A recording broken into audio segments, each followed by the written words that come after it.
Morning everyone, Radhe Radhe. আশা করি সবাই ভালো আছে, সুস্থ আছে, শরীরের সঙ্গে সঙ্গে মনের যত্ন নিচ্ছো, অবশ্যই ভক্তির পথে আছো। সকাল সকাল উঠে দেখো আমি আমার বাসি বিছানাটা ঝেড়ে নিচ্ছি। আজকে চাদর পাল্টানোর দিন, যেন এক সপ্তাহ ছাড়া ছাড়াই পাল্টে নিই, তো চাদরটা পাল্টে নিচ্ছি। তারপরে যে আমি নিজের কর্মে যাব, মানে গা হাত পা তো ধুয়েই না হয়েছে সকালবেলা উঠে, এবার আমি পুজোতে বসবো। তো চলো, আজকে সোমবার, আজকে শ্রাবণ মাসের দ্বিতীয় সোমবারে সবাইকে অনেক শুভেচ্ছা।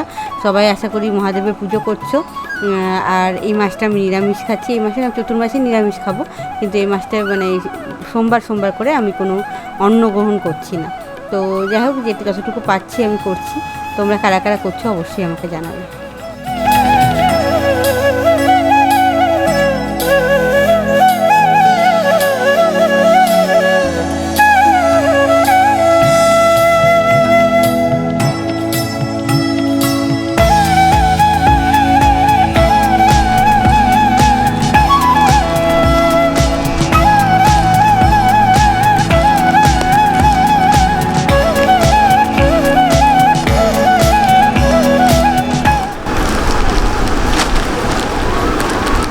এইটা রিতেশের জন্য অর্ডার দিয়েছিল শান, ওর বার্থডে ছিল, বার্থডেতে কিছু দেওয়া হয়নি, সেই জন্য এইটা অর্ডার দেওয়া হয়েছে। এই জামাটা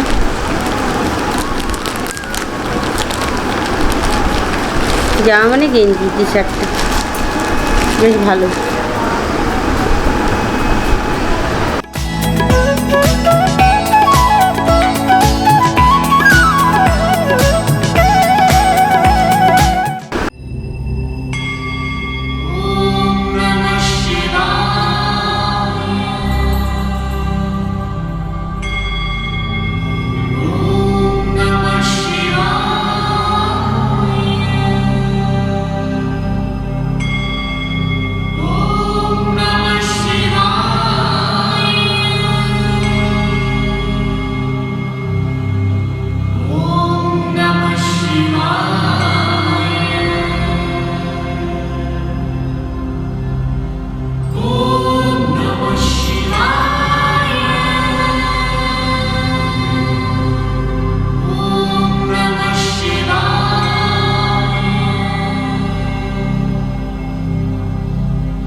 রাধে রাধে এভরিওয়ান, এতক্ষণ তোমাদের সামনে আসার টাইম পেলাম, সকাল থেকে আসতে পারিনি কিন্তু ওয়েলকাম ব্যাক আগেই করে নিয়েছি।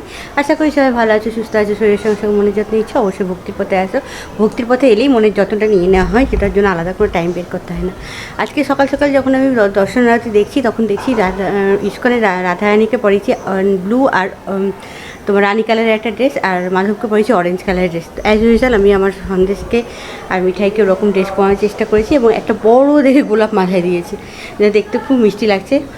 টাচুট আমার বাচ্চাদের নজর না লেগে যায়, কিন্তু তোমাদের দেখাতেও লোভ সামলাতে পাই না, তো তোমাদের দেখাতে আমার খুব ভালো লাগে ওদেরকে। চলো ওদের দেখিয়ে দিই কেমন লাগছে বলো। এই যেমন সন্দেশবাবুকে এই ব্লু পাগড়িটা বলে বেশি মিষ্টি লাগে, আর এই যে আমার মিঠাই রানী দুজনকে খুবই মিষ্টি লাগছে। চলো নিচ থেকে ঘুরে এসে তারপর তোমার সঙ্গে কথা বলছি, কারণ রেডি হয়ে গেছে অলরেডি, অনেকটাই বেজে গেছে। নিচ থেকে ঘুরে আসি। কালকে খাবারটা হয়তো দেখাইনি, দেখাতে ভুলে গেছি তোমাদেরকে কালকে কী দিয়েছিল। তোমার লাঞ্চে তো দেয়নি, ডিনারে বলো কী দিয়েছিলো দেখানো হয়নি। কালকে দিয়েছিল পুরি আর একটা ছোলার তরকারি আর ক্ষীর দিয়েছিল, দারুণ ছিল খেতে, পুরো থালিটি দারুণ খেতে ছিল। আজকে দিয়েছে তোমার ভাত, একটা ছোলা মশলা আর পাঁপড় আর স্যালাড ছিল, এটা আমি খেয়ে নিয়েছি। তো এইটা আজকের ডিশ আছে। এমনি খাবারগুলো আমি খেয়ে দেখছি, কালকে খেলাম আর আজকে একটুখানি টেস্ট করে দিলাম, খুব ভালোই করছে, খারাপ কিছু করছে না। তো হ্যাঁ, ভ্যালু ফর মানি আমার জন্য তো এখনও পর্যন্ত আছে। তো দেখি এই আর কয়েকটা দিনের মধ্যে কী কী দেয় না দেয় সেইগুলো দেখতে হবে আমাকে, দিয়ে অ্যাট লাস্ট বলবো কেমন হচ্ছে সব কিছু। আজকে দ্বাদশীর প্রসাদে আছে ডালিয়া খিচুড়ি, আলু ভাজা, এটা কি কাঁকড়ুল ভাজা না কী করেছে, আর হচ্ছে তোমার পাঁপড় ভাজা। এই হচ্ছে আজকের প্রসাদ। তো তোমরা দেখে নিলে আমার দুই বাচ্চা কী খেয়ে নিয়েছে, আমার এই গপুগুলো ডালিয়া খিচুড়ি, আর আমার বড় ছেলেটা কী খেয়ে নিয়েছে, তো তোমরা দেখেই নিলে। তোমাদের একটা কথা বলি, পাপিয়া বলে যে মেয়েটার সঙ্গে তোমাদের আলাপ করেছিলাম মনে আছে দেবীতে বাড়িতে, তো ও কিছু ও তো ভক্তির পথে আছে, আমার থেকে অনেক বেশি হয়তো জানে, অনেক কিছু জানে, তো ও কিছু ভিডিও আমাকে পাঠিয়েছে, তো যেটা হয়তো দেখতে তোমাদের ভক্তির পথে যেতে আরও সুবিধা হবে। তো সেই ভিডিওটা চটপট দেখে নাও, আর যদি ভালো লেগে থাকে তো অবশ্যই ও যেটা বলতে চাইছে সংসারে থেকেই তোমাকে ভক্তির পথে থাকতে হবে, সংসারের বাইরে কর্ম না করে ভক্তির পথে কিন্তু সেরকম করে অগ্রসর হতে হবে না। যারা করছে তারা অনেক বড় আছে, যারা মানে তাদের সমান আমরা হতে পারবো না, তারা সংসার ছেড়ে ভক্তির পথে গেছেন, কিন্তু আমাদের কী করতে হবে, আমাদের সাধারণ মানুষ আমাদের সংসারের মধ্যে থেকেই ভক্তির পথে থাকতে হবে এবং সেখানেই আমাদের নিজেদের ভক্তিতে উন্নতি করতে হবে। তো ও কী বলছে শুনে নাও। তোমাদের যদি এরকম ভিডিও ভালো লাগে তাহলে আমাকে কমেন্ট বক্সে জানাবে, আমি তাহলে বলবো ওকে প্রায় এরকম ধরনের ভিডিও করে দিতে। জয় জয় শ্রী রাধে, জয় জয় শ্রী রাধে, জয় জয় শ্রী রাধে, নিতাই গৌর হরি বল। তো সবাইকে কোটি কোটি আমার প্রণাম, পায়েল মাতাজিকে আমার অনেক প্রণাম, আর এই ভিডিওর মাধ্যমে সবাইকে কিছু কথা পৌঁছে দেওয়ার জন্য পায়েল মাতাজির চরণে আমার অনেক প্রণাম। সবাইকে অনেক ভালোবাসা দিয়ে আমি কিছু কথা বলতে চাই। তো আমাদের আসল পরিচয়টা কি, আমাদের যে পরিচয় সেটা আমাদের কি? তো সবাই বলবে যে আমাদের পরিচয় কি না, আমি কেউ ডক্টর, কেউ ইঞ্জিনিয়ার, কেউ লয়ার, কেউ এই কেউ সেই, তাই না? কিন্তু এই পরিচয়টা কত দিনের? একটু ভেবে দেখুন তো, এই পরিচয়টা কত দিনের? এই পরিচয়টা যতক্ষণ না মৃত্যু হবে ততক্ষণই এই পরিচয়, মানে সাময়িক পরিচয়। কিন্তু এই জন্ম জন্মান্তরের যে আমাদের পরিচয় সেটা কি? আমাদের আসল পরিচয় আমরা ভুলে গেছি। কেন জানেন? কারণ আমরা এই জড়জগতে এসে জড়জগতের মোহ মায়া কাম বাসনায় ডুবে গিয়ে আমাদের আসল পরিচয়টা আমরা ভুলে গেছি। কিন্তু কেন ভুলে গেছি? আমরা এই জড়জগতের মোহ মায়ায় ডুবে গেছি। তো এই আসল পরিচয়টা আমাদের জানতে হবে, যে আমাদের আসল পরিচয়টা হলো আমরা কৃষ্ণের দাস। আজকে 84 লক্ষ যোনি ভ্রমণ করেছি। 84 লক্ষ যোনি ভ্রমণ করার পর এই মানব দেহটা কিন্তু আমরা মানে আজকে আমাদের মৃত্যু হয়ে যাবে, তারপর আমরা আবার পাবো জন্ম, মানব জন্ম, সেটা কিন্তু নয়। সব কর্মের ওপর নির্ভর করছে। তো ভগবান শ্রীকৃষ্ণ অনেক পরীক্ষা নিয়েছেন, তারপর আমাদের এই মানব দেহটা দিয়েছেন। 84 লক্ষ জনই ভ্রমণ করেছি আমরা, 84 লক্ষ জনই, শুধু মানব জন্ম ছাড়া সব জায়গায় আমরা জন্ম নিয়েছি। নেওয়ার ফলে ছটফট করতে করতে আত্মা আমাদের তল পাচ্ছে, কারণ আত্মা আমাদের মুক্তি পাচ্ছে না। আত্মা অবশেষে যখন আমাদের অনেক পরীক্ষা নিরীক্ষা করার পর যখন আমাদের ভগবান মানব দেহ দেয়, তখন আমাদের হওয়ার কথা কৃষ্ণের দাস, হয়ে বসি আমরা মায়ার দাস। কেন? এই জড়জগতে সব দেখি আমরা। যখন মানব দেহটা হয়, আমরা যখন আমাদের পরমাত্মাকে আমরা ভুলে যাই যে আমাদের পরমাত্মা শ্রীকৃষ্ণ। আর একটা পরিবারে যখন আমাদের ভগবান ওই মানব দেহটা দিয়ে পাঠান, সেই পরিবারকে উচিত পরমাত্মাকে চিনিয়ে দেওয়া। তা না করে আমরা কি করি? মায়ার দিকে ঠেলে দিই। এই মায়াটা কখন আমাদের হাঁটবে? মায়া মোহ থেকে কখন আমরা সরে আসতে পারবো? যখন আমরা আমাদের আসল পরিচয়টা জানতে পারবো যে আমরা কৃষ্ণের দাস। আমরা তো দেখেছি এই জড়জগৎটা কতটা কষ্টের, কতটা দুঃখে। তো আমরা চাইবো না যে আমরা ওনার ধামে ফিরে যাই, যেটা আমাদের আসল পরিচয়। আমরা তো মুক্তি দিতে চাইবো আমাদের আত্মাটাকে, তাই না? তো সেক্ষেত্রে আমাদের আসল পরিচয়টা আমাদের জানতে হবে যে আমরা কৃষ্ণের দাস। হ্যাঁ, এখন ঘরে ঘরে কৃষ্ণ আছে, কৃষ্ণ সবাইকে মুক্তি দিতে আসছে না, আমরা তাদের অবহেলা করছি। ঠিক আছে, আসল পরিচয়টা জানো আমাদের পরমাত্মাকে। আমাদের পরমাত্মা হলেন স্বয়ং শ্রীকৃষ্ণ, যিনি একমাত্র আমাদের উদ্ধার করতে পারবেন। আর উদ্ধার কি করে হব? আমরা কি করে জানবো? ভক্তির পথে অবশ্যই থেকে আমরা তাকে জানতে পারবো। কি করে তার ধামে পৌঁছবো? আমরা আমাদের শান্তি দিতে কি করে পারবো? সারা জড়জগতে ঘুরে এসো, কোথাও গিয়ে তুমি শান্তি পাবে না। একমাত্র শান্তি হচ্ছে এইটাই। মহামন্ত্র জপ করো, মালা জপ করো, এটার দ্বারা তোমরা পরম ধাম লাভ করতে পারবে। কৃষ্ণের চরণে আশ্রিতা হও। প্রথমে আমাদের এই মনটাকে গোবিন্দের চরণে উৎসর্গ করো, করে তার নিত্য দাস হও। হ্যাঁ, সবাই বলবে তাহলে আমরা কর্ম করব কি দিদি? কর্ম শ্রীকৃষ্ণ আমাদের বলেই দিয়েছেন, কর্ম অবশ্যই করতে হবে। কর্ম তো করতেই হবে, কর্ম ছাড়া তো কিছু নয়। কর্ম করো, কিন্তু কর্মের ওপর কোনো আসক্তি রেখো না। যেই কর্ম আমরা করছি, কাজ করছি, সেই উপার্জনের টাকাটা অবশ্যই শ্রীকৃষ্ণের চরণে দাও, ধর্মের পথে কাজে লাগাও। ঠিক আছে? তো অধর্মের পথে চলো না এইভাবে।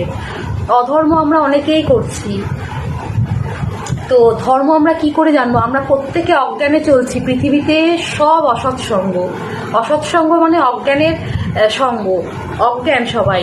তো আমরা জ্ঞান কে দেবে আমাদের? শ্রীকৃষ্ণই তো দেবে জ্ঞান আমাদের। আর কি করে জ্ঞান দেবে সেটা আমাদের এই শ্রীমদ্ ভাগবত গীতা থেকে আমরা জানতে পারবো। এখানে সব আছে, তুমি জ্ঞান পাবে, প্রকৃত বাস্তবিক জ্ঞান পাবে। আজ আমরা যেইভাবে অজ্ঞান হয়ে ঘুরে বেড়াচ্ছি, সেই অজ্ঞানতা আমাদের দূর হবে। প্রত্যেকটা লাইনে আমাদের শ্রীকৃষ্ণ পদে পদে বুঝিয়ে দিয়ে গেছেন জ্ঞান সম্পর্কে। এখান থেকে মুক্তি পাবে তুমি, মুক্তির পথ এখান থেকে, জড়জগতের মুক্তির পথ এটা, জড়জগতের শান্তির, জড়জগৎ থেকে এসে শান্তির পথ এটা, ভক্তির পথ এটা। তো এখন করব আমি এডিটিং, সব নিচ্ছি ফাইলগুলো। তো পাপিয়ার এটা ফাইল, এইগুলো ভিডিওগুলো দেখছি খুবই মানে ঝাপসা আসছে, জানি না কতটা ভালো আসবে ফিল্ম হয়তো। তোমরা একটু অন্যরকম প্রয়াস করেছিলাম যে তোমরা ভক্তির লাইফে আমার কথাগুলো শোনো, কিন্তু কখনো অন্য কারোর কথা, অন্য কারোর এতেও তোমাদের জানা উচিত যে ওরা কী মনে করে। সেই জন্য পাপিয়ার ভিডিওগুলো তোমাদের কাছে পৌঁছানোর চেষ্টা করছিলাম। কিছু কথাও বলতে চাইছিলো, সেগুলো তোমাদের কাছে পৌঁছানোর চেষ্টা করছিলাম। এরকম তোমরা যদি কেউ চাও যে নিজের ভক্তি কথাগুলো লোকের কাছে পৌঁছাবে, তো অবশ্যই তোমরা আমাকে করবে, বলবে। আমি একটুখানি ভিডিও কোয়ালিটিটা ভালো দিলে নিশ্চয়ই আমি পোস্ট করে দেবো। কারণ এই ভিডিও কোয়ালিটি আমি জানি না কতটা তোমাদের কাছে কি পৌঁছাবে, কিন্তু কথাগুলো, ভিডিও কোয়ালিটি যেমনই হোক, কথাগুলো মেন, কথাগুলো খুব ভালো বলেছে, সেগুলো তোমাদের আশা করি ভালো লেগেছে। এখানে যেটা বলতে চেয়েছে পাপিয়া, যেহেতু কৃষ্ণের ভক্ত, সেই জন্য কৃষ্ণকে নিয়ে বলেছে, হরিদাস বলেছে। কিন্তু আমাদের কাছে যে যেমন ইষ্ট দেবতা, কেউ কালী হতে পারে, কারো শিব হতে পারে, আমরা কিন্তু তার দাস, তাই না? তো এই কথাটা ভেবে নাও যে কৃষ্ণ বলছে বলে ওখানে ফোকাস রেখে তোমরা ভেবো না, বা অনেকে যারা অন্য এতে আছো যারা কালীর দাস, এই কালীকে ভজ বা যে একে ভজ, যেমন আমি আদুমা কৃষ্ণ দুজনকে বুঝি, তো সেরকম আমরা কখনো ভেবে নেবো না যে তাদেরকে ছোট করা হচ্ছে। কেন এখানে ও যেহেতু নিজে কৃষ্ণের মানে কৃষ্ণকে প্রেমী, কৃষ্ণপ্রেমীও কৃষ্ণকে ভজে, সেই জন্য ও কৃষ্ণের দাস বলে এই কথাটা বলেছে। তেমনি আমরা যে যেমন যাকে এ করি তোমার মানি, তা আমরা তার কিন্তু দাসী, এটাই ঠিক না? একদম ঠিক কথা না? ভিডিওটা এখানেই রাখি, যতক্ষণে ফিরে আসি। ভালো থেকো, সুস্থ থেকো, শরীরের সঙ্গে সঙ্গে মনে যত্ন নিতে থেকো, এবং ভক্তির পথে অবশ্যই থেকো। আমার ডে 2, মানে কালকে তো একাদশী গেছে বলে খেয়েছিলাম, শ্যামা চাল খেয়েছিলাম, আজকে ডালিয়া, আবার কালকেও ভাত খাবো না, পরপর 3 দিন ভাত খাবো না।